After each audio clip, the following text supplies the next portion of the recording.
All right, y'all. So we reviewed chapters 1 and 2 yesterday. In chapter 1, we didn't have any significant quotes, just because we were kind of getting to know Holden and his tone, right? But we talked about our Padlet yesterday, which talked about the word phony, which, I mean, you could quote anything from Holden that has the word phony, and that's going to be significant because that's his catchphrase, right?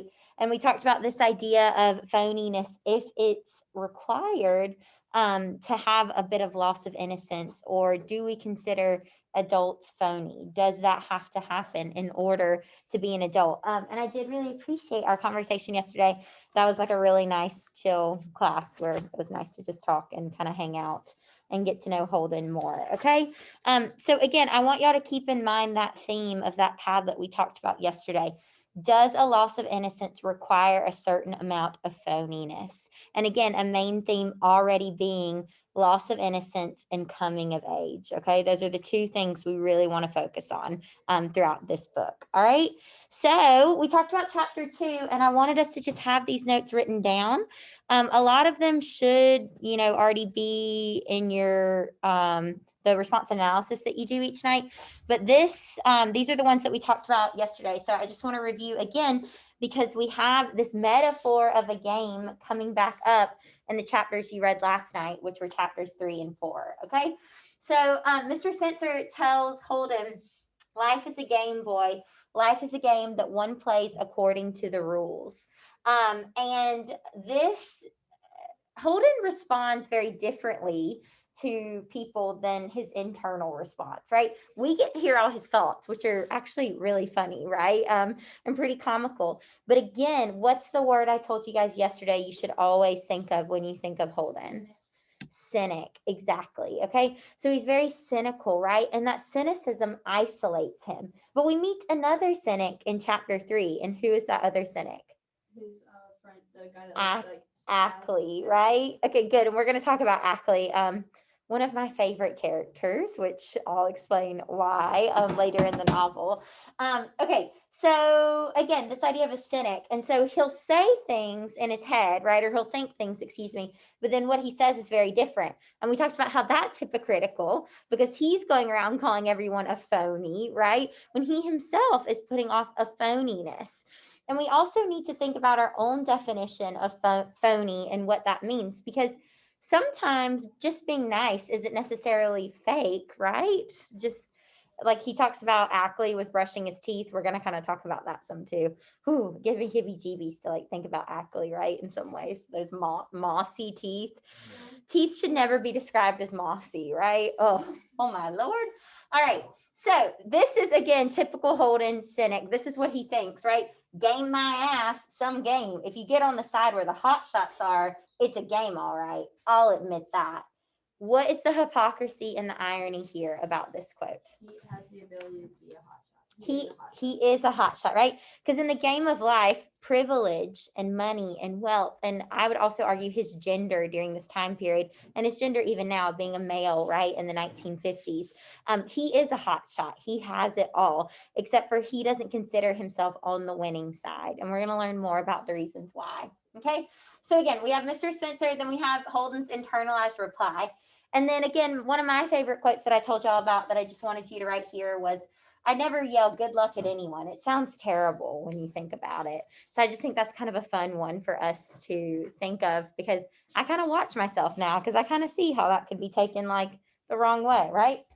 All right. So let's get into chapter 3 and 4 because we actually do have several things that we can analyze here in chapter 3. Okay. So what happens in chapter 3? Who do we meet? What's going on here? What's the dealio? Ackley. Okay, his name is easy to remember because it's what is the word? It sounds like, I guess it's kind of has, is it consonants or assonants? I'd have to go and look and see the vowels, but it sounds like acne, right? Yes, and he has obviously skin problems, which is really sad the way Holden kind of makes fun of him, and it's kind of, I mean, if any of you suffered from acne problems, it's not something that's necessarily your fault, right? Yeah. But we know that he isn't very good about grooming himself, except for what? What does he really pay attention to? His fingernails. His fingernails. Oh, okay. Good. So in chapter 3, we meet Ackley here. Okay. What is it that Holden's wearing that he bought in New York? No, that's red hat. A hat. Okay. Yeah, a hunting hat. Okay. So again, y'all, these are they kind of came back in style not too long ago. Like almost like it's almost like a little beanie with a flat bill on it. Do y'all know what I'm talking about? So I want to talk for a second before we get into the quotations here, the significance of this hat. And there's a lot going on here with it. Okay. So it's a red hunting hat, right? And we're going to have a quote that goes along with what he says about, or what he says to Ackley. But guys, this hat has a lot of symbolism, okay? He wears it indoors, which is the opposite of where you would wear a hat like this, right? And we know it's snowing outside, but he doesn't wear it outside. He wears it inside. And then also, it's interesting that he wears it backwards, okay? So there's some symbolism there. And I always love to tell you all the scholarly theories, and sometimes they're a little much, but I think they're kind of fun to explore. And the hat offers a lot of different theories here, guys. So mainly the hat at this point represents unconventionality. So he's very unconventional, Holden, right? Why would I say that it represents that? Is this a popular style in the 1950s, the hat that he's wearing? Not No, only is he like wearing it, he's wearing it backwards. Like he's wearing it all wrong. exactly. So not because the backwards hat wasn't like a thing right then. Okay. So remember our time period here, 1950s. He's also at a prep school, so that typical preppy style, right? And we have Stradlater, who is the typical prep star, right? Jock, which we're going to get into in a second here. Okay. So again, the cap being a symbol here for his how unconventional Holden is. Okay. So for our chapter 3 notes.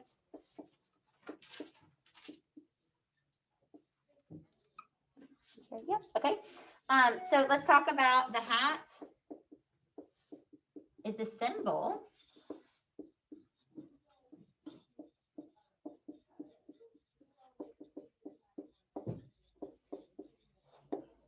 I think unconventionality is a word, right?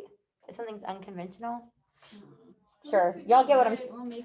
Y'all get unconventionality. Yeah. I don't know if that's a word, but just unconventional. Yeah, let's just do that. I don't know. We could look it up and see. Unconvention. Is that a word?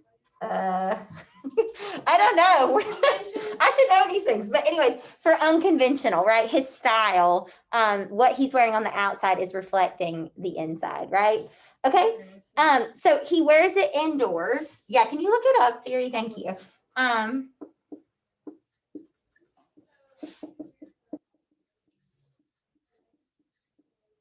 Okay. And then also he wears it backwards. So we see the two ways that he's portraying this hat in an unconventional way, right?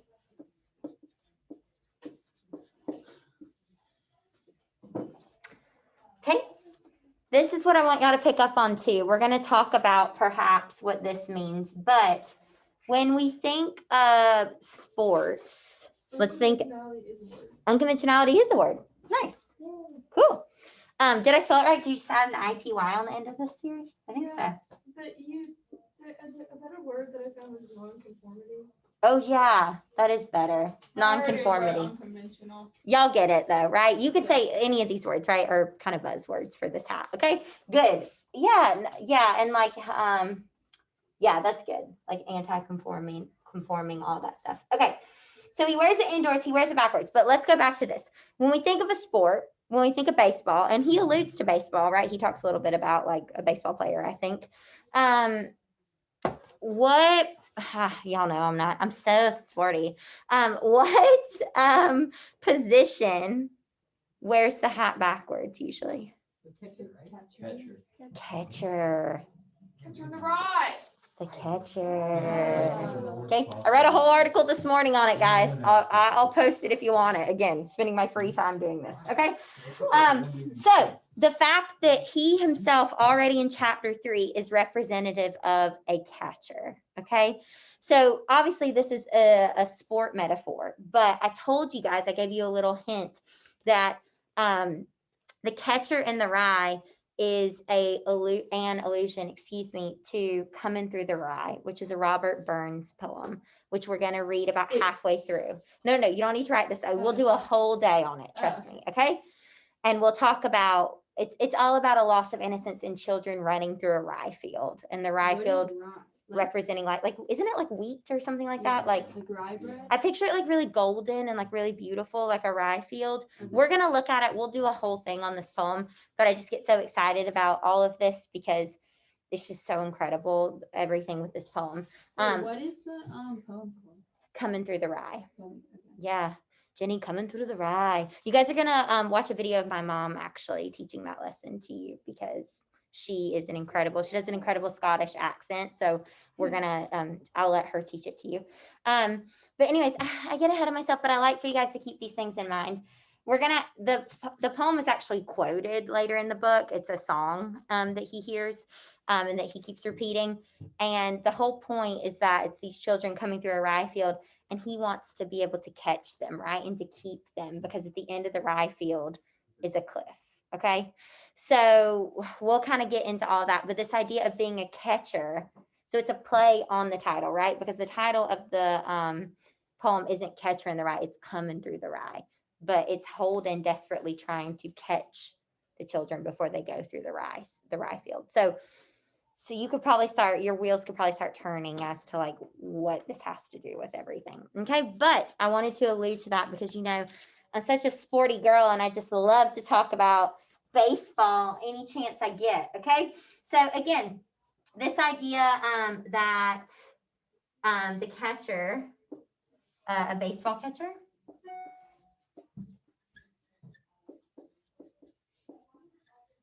okay.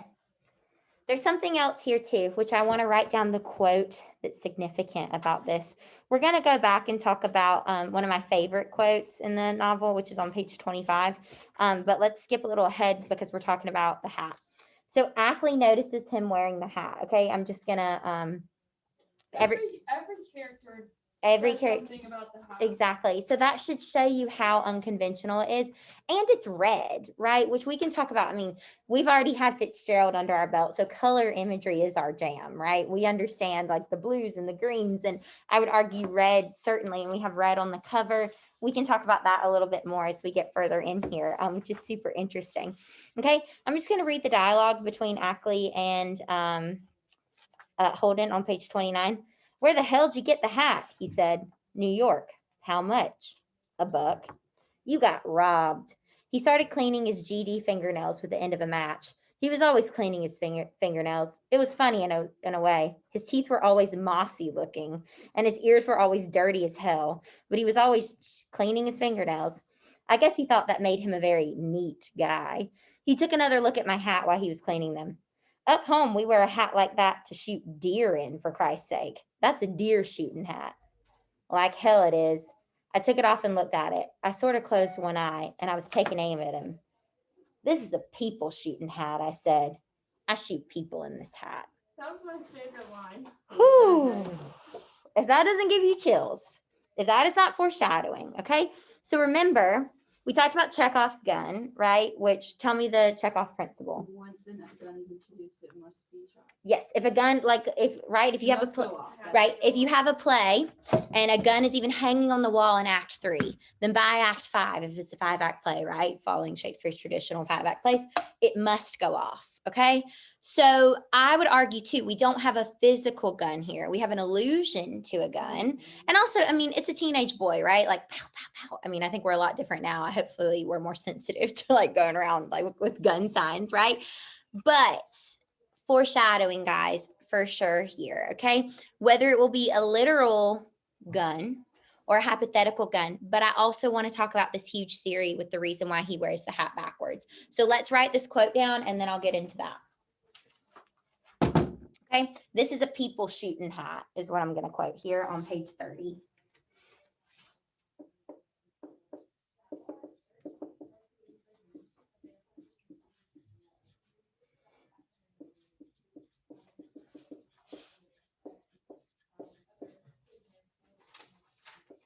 Okay, again, page 30.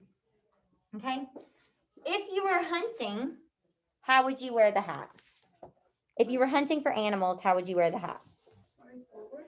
Yeah, and why would you wear a hat hunting? So people The can sun. see. Yeah, exactly. It helps you disguise, right? I would think red, or excuse me, it helps. Well, what you could argue two ways, right? I guess you could wear a hat for two reasons hunting. Sailor, go. What were you gonna say? Like if it's like an orange hat so people can see you. Exactly. So that way you're not shot, right, when you're going through the woods. So red would be good for that. But also too, I think if it's like a camo hat or something like that, it's so you can be disguised and actually get, be able to kill whatever it is that you're hunting better. So there's a lot of different purposes for hats. Also the sun, right? Protection, protecting your face, all of these different things. Okay. And again, the idea that when the hat's pointing outwards, you're going hunting for something external. He points his hat backwards, inwards. And so a lot of scholars argue that this is representative of Holden hunting himself. And so again, far-fetched, maybe, but as we get to know Holden more and kind of thinking about his mental health and things like this, a people shooting hat doesn't necessarily mean that he's going to kill others or foreshadowing a murder. Again, not to be too bleak, but this could foreshadow pain inflicted on himself as well. Because again, it's not outward, it's inward. So do y'all see how this is a little far-fetched, but I'm trying to kind of set you up to have the right type of critical thinking. So again, wearing his hat backwards, this idea that he could be, let's just do it here, hunting himself.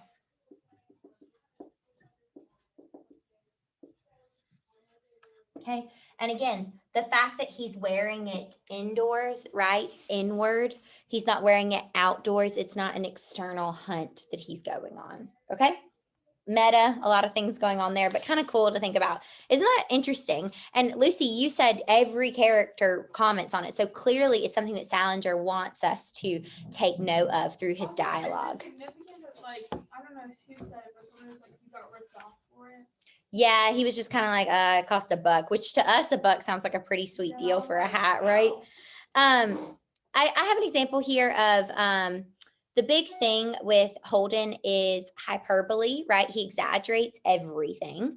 And then also paradox, irony, all of these different things. I have a quote here that says, I'm quite illiterate, but I read a lot. Okay.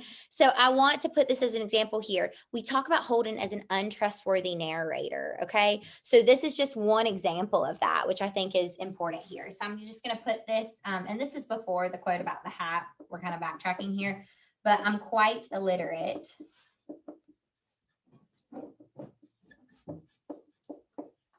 But I read a lot. Okay, and that's on page 24. Also, another thing about this that I was thinking about earlier, the only class he's not failing is English. Mm-hmm. And he's writing this like to us.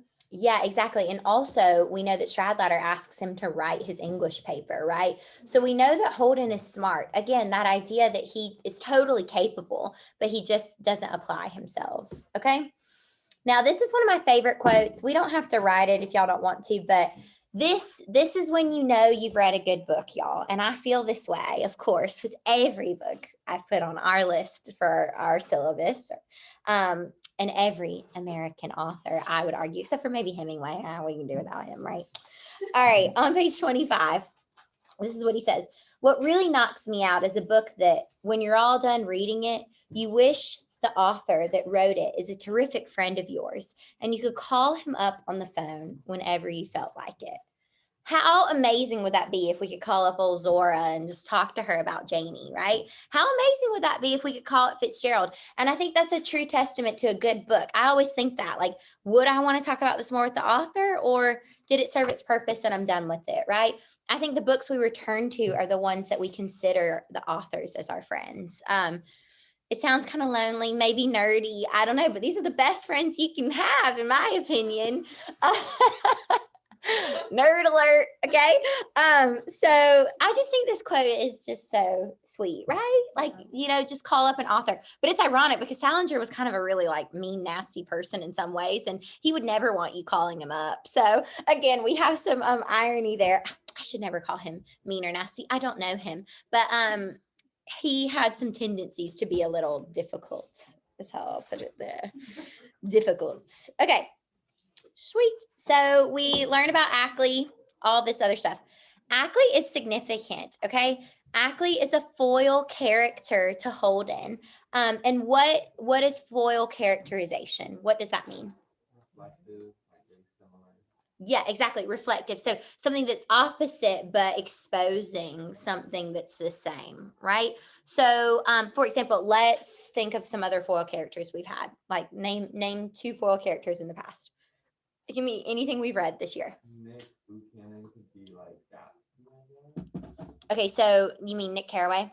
Carraway, Yeah. So Nick Carraway as a foil to Gatsby. because of like the wealth and whatnot, and like that he's like better in a way, and he's always comparing himself to him. Yeah, exactly. I would argue any character from the West Egg put beside a character from the East Egg, right, is bringing out.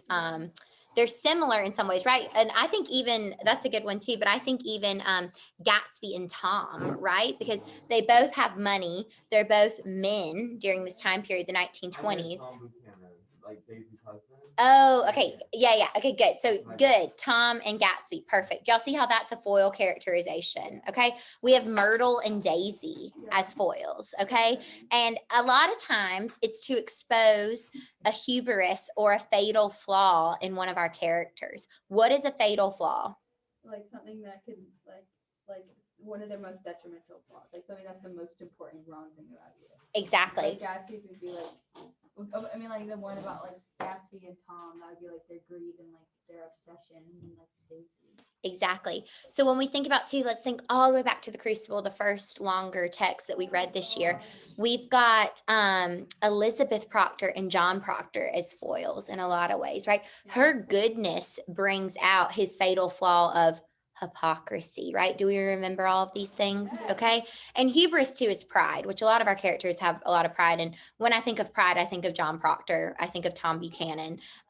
Who else might I think of? What would be a super prideful character? Yeah. Gatsby, Odysseus. Yeah. All of these characters. Jody Starks. Every tragic hero, or isn't that the term for it? Has Yeah. a fatal flaw. Exactly. But I think it's interesting because even sub characters, and it doesn't just have to be a protagonist, right? Antagonist, all of these things, fatal flaws. The girl, oh my god, Nick's girlfriend, Oh, Jordan. she had a thing. Exactly. And I would argue though that her carelessness brought out Nick's carelessness, right? Oh, one of my favorite quotes, right? You're a careless driver. Okay, good. Whew, I could just go down this road forever reminiscing already, but we're not quite there yet. We'll spend a whole week just talking about all the books we've read. Okay, so I want y'all to understand that Ackley is a foil character to Holden. Okay, I'm gonna write these notes. I'm gonna say it and then I'm gonna write it here for you. All right. He's Isn't he kind of like what's his name? His roommate Stradlater. Charlotte. Isn't he like in his sloppiness? Mhm. We're going to talk about that in 1 second. Okay. So Ackley is a foil to Holden because usually foil characters are very different, right? Externally. So Holden is good looking, right? Has good skin, has everything going on. And the way Stradlater treats Holden tells us these things, right? Like Holden is kind of in with the in crowd, even though he chooses not to spend time with them, right? He's one of those guys that he could be a part of it if he really wanted to be, but we know that he has a lot of things internalized. And his relationship with Stradlater shows that. And Stradlater exploits him, just like I would argue he probably does with everyone in his life, right? Because he's a hot shot. He's on the winning side of life, right? But Holden and Ackley look very different externally, but internally they're the same. Do y'all notice they're the only 2 people not at the game? They're the only 2 people in the whole school not at the game. And so he's saying like, oh, Ackley's this lonely guy who never goes. But it's like, okay, Holden, you're sitting there reading a book. What book was he reading? Out of Africa. Which again, we could go into symbolism with that and intertextuality. I don't actually teach out of Africa, so I'm not as well versed, but that's certainly something y'all could research on your own. I mean, you could pick apart so many things with this. But again, this idea that Ackley externally may be a foil to Holden, may be totally opposite, but internally, their internal landscapes, y'all, are the same. Because internally, intimacy and interaction is what they fear most. And yet, sadly, it's what they need most. Okay. So it really is the sad situation when you think about these boys, right? Being very isolated, and yet they're very similar. But Holden continues to criticize Ackley as if they're so different. So there's irony there as well. So let's go ahead and take these notes really quickly, and then we'll move on to our discussion on chapter 4. Okay, so Ackley. Is it Ley or just Ly? It is? Okay. Ackley is a foil to Holden externally. Internally,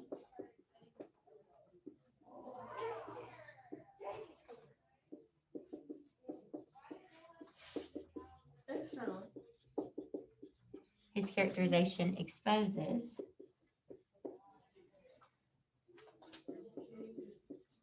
Holden's inner landscape. I love that, inner landscape. I think that's I'm gonna use that.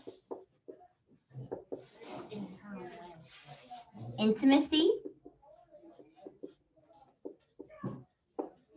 And we see this fear when he doesn't want to go down and talk to who in chapter 4. Janie. Exactly. Also, the intertextual. I don't know. Oh, inner novels. Intertextuality of the checkers. Janie It's novel. Jane. I mean, Janie checkers.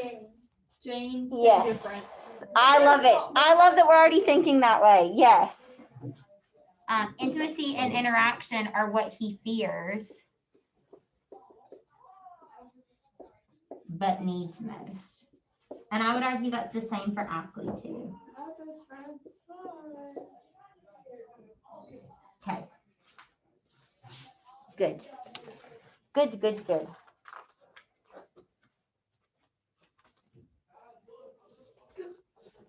The quote about he was reading, is that hyperbole? Yeah, hyperbole, also like irony, right? A paradox. You can't be illiterate and be reading one of the greatest novels.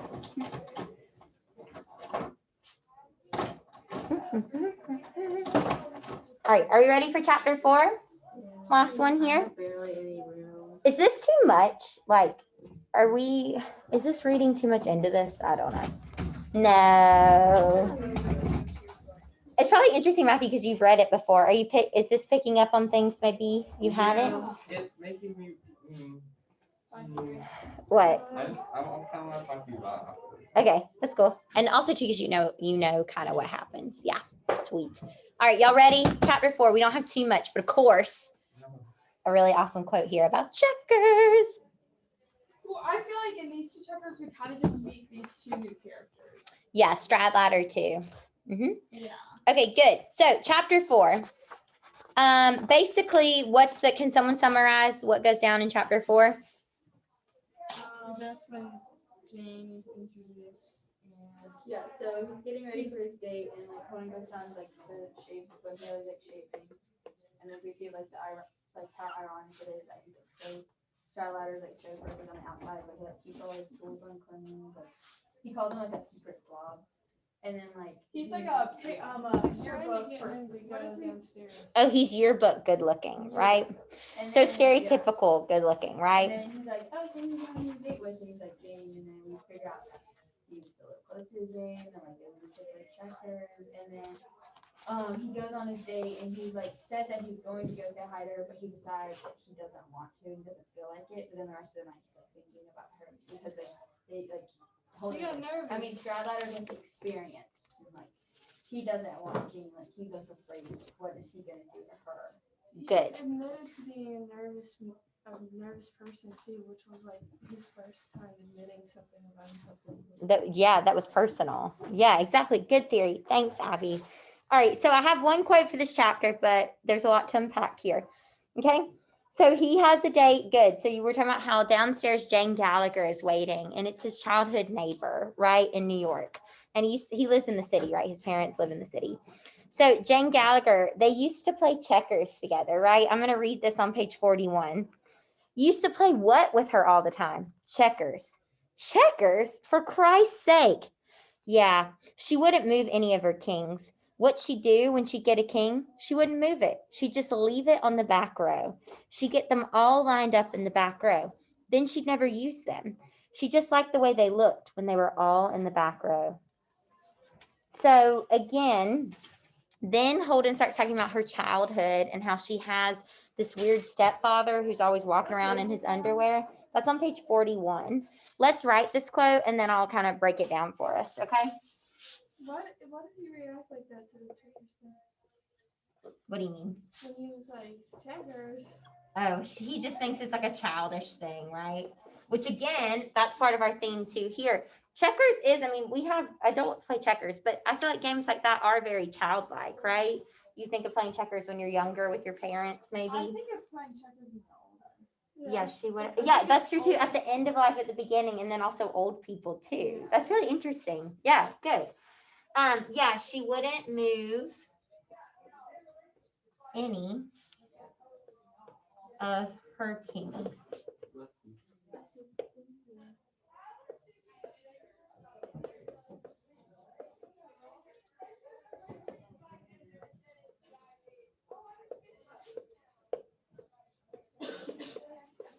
When she'd get a king, she wouldn't move it.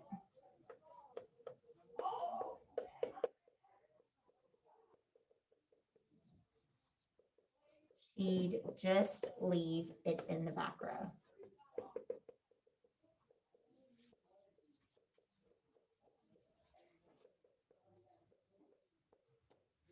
Okay, good. And this is him talking about Jane Gallagher.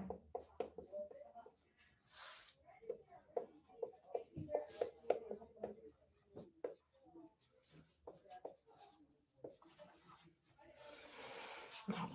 And then obviously we have intertextuality here with what? Their eyes are watching God. Their eyes are watching God. Okay. All right, good. So this idea of checkers, for Janie, let's go back to their eyes are watching God. For Janie, what did checkers symbolize? The ability to equality, yeah. Equality, right? She was invited to the table to play checkers with the men, right? And playing with her, and she was never like treated like that. She was never exactly. Good. She was never allowed to play. Good. She's brought to the table, and even in their eyes were watching God, which we just finished. We could argue that that game of checkers was representative of the game of life, right? Yeah. Equality for not only people of color, but also women, right? And so we made a lot of similarities to that, right? This game. But then we already have old Mr. Spencer, who's already alluded to this metaphor of the game of life, right? So now we have checkers being physicalized. It's actually something tangible in our story to relate to that metaphor. So do you see how we already have these connections that Salinger is making, right? Between what Mr. Spencer, the life lesson he's trying to teach Holden. And again, there's some significance that comes in the first two chapters, right? He's trying to teach him about the way of life, right? And maybe the way of life requires a bit of phoniness. Maybe it requires to be less cynical about that. Who knows? Who knows if Holden's really going to achieve it or learn it? We'll find out, okay? But again, him referring to this game of life, but then Holden talking about the game of life with checkers, right? And he doesn't even realize he's doing it.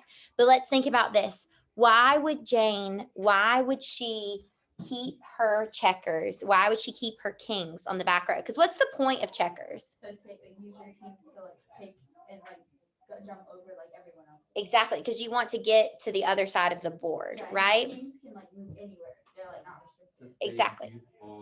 Preserve her childhood. Perhaps. Maybe, so the most important things here she keeps on the inside. Those are the most powerful. So she keeps that back and away and not out and open using them. Exactly. Okay. We have a quote where Holden tells her that she had tells Stradlater that Jane has had a pretty lousy childhood.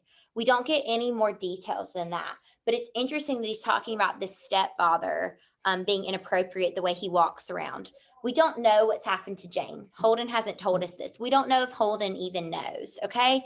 But guys, I hope y'all understand the symbolism.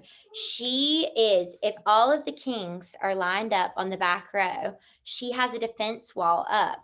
That means that her opponent no one can be crowned, right? No one can come across the board and get past those. So she's taking she's not playing the offense, right? She's not trying to get to the other side of the board. She doesn't care about winning the game. She cares about defending her line, okay? It's pretty deep there, right? This idea of this. And why might Jane feel this way? I don't know. Again, we're going to talk about this later. We're also going to talk about Jenny. It's interesting that her name is Jane, and then we have a Jenny in Robert Burns' poem coming through the rye. So it's really interesting. And we're going to talk about what happens to Jenny in the poem, how Jane relates to this. The rye field, a checkerboard, right? All relating to this overall theme of the game of life. Okay, so I want you to keep in mind, why is it that she's keeping her checkers on the back row? She's defending something. And again, tying this to anything else that we've read, she could be defending her consciousness, right? Her soul, whatever it may be. And so we're going to kind of get to know Jane a little bit more in chapter 5, a little bit more throughout the novel itself. But I want y'all to know that it's not just happenstance that he mentions this about the way she plays checkers. So again, hopefully you understand checkers metaphor for what? Life. Yeah, exactly. Okay. So Salinger has already beautifully set up so many interesting metaphors here. And it just seems like fun dialogue that's easy to read, which is incredible, which is what makes him such a master, right? But also, I hope y'all understand that there's so much more to read into as well, right? All right, good. Well, this weekend, you guys are reading chapters 5 and 6. We will review those on Monday. And remember, you'll be quizzed every 10 chapters. So we will have a quiz coming up next week. All right. What are we reading? 5 and 6.